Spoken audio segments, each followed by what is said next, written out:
Hi, in this video we're going through the weed farm motorcycle business or biker business in GTA 5 Online.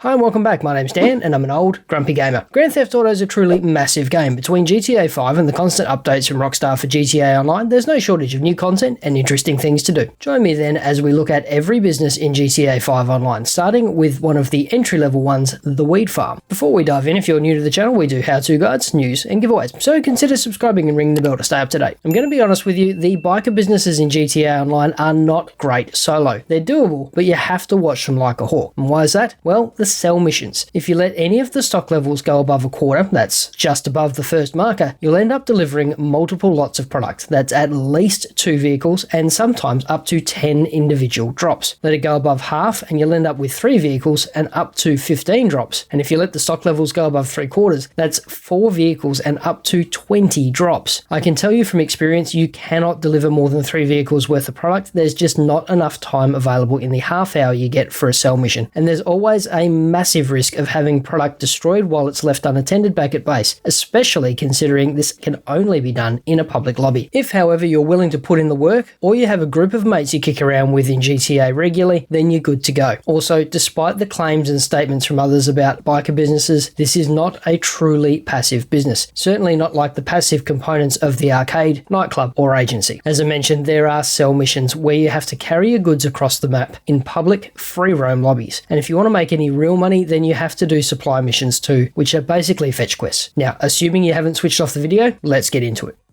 The weed farm facility, and please correct me if I'm wrong, is one of the cheapest businesses in GTA Online. And if you work it, it will earn roughly $41,000 per hour with upgrades. And you need those upgrades because without them, it'll only bring in $19,500 per hour. And that's really not worth the effort. Okay, so let's start with your budget. Before you can purchase a weed farm, you first need to have a motorcycle club set up. The cheapest one you can grab is the Grand Chaparral Clubhouse at 200 grand. It's a bit out of the way, but if you're on a tight budget, this is the one to go for. Once you've got your clubhouse set up, you can purchase the new horticultural warehouse. The cheapest one is in the San Andreas mountain range at 715,000 even. But again, it's in the boondocks and is a bit of a pain. So if you have the coin, grab something closer to town. Next will be the upgrades, and you need the upgrades. Upgraded equipment will set you back 990 grand and additional staff 273. With the improved facility, you should also invest in security at 313.5. Oh, and it's worth noting the price for the upgrades is the same regardless of the location you choose. Right, so that's the clubhouse, the business and upgrades, which comes to a total minimum spend of $2,491,500 plus $4,800 per hour to cover staff and maintenance. Assuming you can make the maximum hourly of 41 grand, that means around about 69 hours of real world gameplay to make a break even. So that's definitely a long-term investment. Right, so looking at the business locations in detail, you have 4 different locations available. San Andreas mountain range in Blaine County from 715,000. Mount Chiliad also in Blaine County at 805,000. Elysian Island in South Los Santos at 1,072,500. And finally, downtown Vinewood, North Los Santos for $1,358,500, which is the one I ended up going with as it's about halfway between my CEO's office and the other businesses. Oh, unlike later businesses and facilities, there's no ability to customize the aesthetic of the building. You simply get what you get. Once you've made your purchase, head over to the new facility and head on in. You'll get a quick briefing, and once that's done, head over to the computer. Make sure you're a club president, then sit down and log in. You'll be presented with a single option, setup. Click the setup button and then confirm. You'll immediately be booted back into the lobby, and LJT or Long John Teabag will give you a bell. Oh, and there's a working theory that this is actually Lester using a vocoder, and to be honest, I can see it. Okay, so follow the GPS to the waypoint, return your personal vehicle to storage, then jump in the vehicle and head back to the lockup. Once you're there, drive into the Corona and you'll be dropped back into the business facility where you'll get another quick briefing. Once you've had a wander around, head back over to the computer, sit down and log in and head to upgrades. Next, we want to cycle through all of the available upgrades and purchase them. You could skip these, but the business is not nearly as profitable or secure without them, so you really want to grab them. And with that done, you should have a full round of supplies and fully upgraded facility. Head back out and spend some time doing contact missions or maintaining other businesses. And after a while, you can pop back in and see how your operation is running. Rightio, the next thing we need to cover is resupplying your business. That is organizing the materials required to produce your new sellable stock. So there's two ways of doing this. You can purchase supplies or you can steal them. Purchasing supplies is pretty straightforward. Head to the PC in your business, sit down, and then click the resupply button. You'll see the cost of the item right here. It's normally about 75 grand, but you can do a partial resupply a bit cheaper. If you have other businesses on the go, purchasing supplies might be the way to go because it leaves you free to manage the other facilities. The other option is to steal supplies. If you go for this one, you'll be booted from the business back into the lobby where you'll get another call detailing what you have to do to collect the supplies. This is normally one of about half a dozen missions, so listen to it carefully. It is important. Once you've completed the sell mission, production will get rolling or continue if you hadn't let everything run out. Okay, so after a while you'll have some stock available, and that means it's time for a sell mission. As mentioned at the start of the video, you have to watch this like a hawk. If you allow the stock to go above the first marker or so, you may end up having to do 2 runs to sell. For the sake of this video though, I'm selling a bit earlier than normal so you can see what goes on. So head back to the business premises, wander over to the PC, sit down, log in, and click sell stock. You'll be presented with 2 sell options, a quicker, cheaper mission or a longer mission that will get you a better price. We always want to go for the higher amount. Again, we've gone pretty early here for the sake of this video, so don't worry about the low price. So click the higher amount. If you've let it go too long, you may see this interrupt message. If you do, it means at least 2 vehicles, which isn't ideal, but still doable if you have a friend or you're in a quiet lobby. Click the confirm button next, and you'll be booted back into the public lobby. After a moment, you'll get another call from LJT. Listen to it carefully. It is important. LJT will brief you on one of half a dozen different sell missions. Simply follow the instructions to drop off the goods, avoiding any griefers, and you're good. As soon as the last package is dropped, the money will be deposited in your account and you can continue putting around in free mode. Oh, and if you run out of time or you get your cargo destroyed by a griefer, you will still get a partial payment for anything you have delivered. Okay, 2 more things before we wrap up. If you're going to go AFK while production is going on, or you have some other non-businessy stuff to do, disband your MC. This will reduce the chance of being ripped off or raided. Finally, on maximizing profits. Surprisingly enough, you really want to pay for supplies. The resupply missions take between 6 and 10 minutes each, and you need 5 missions to fully resupply, so that is at least half an hour, but more likely 45 minutes. In that same 45 minutes, you can rail through some VIP work and a few triple money contact missions, and make way more than the 75 grand that it cost for supplies. So you're making a more efficient use of your time. And that's it. Thanks for watching. Check out the video up the top for another MC business guide, or the one down the bottom for some more old Grumpy Gamer goodness. Stay safe, wash your hands, and we'll see you in the next video.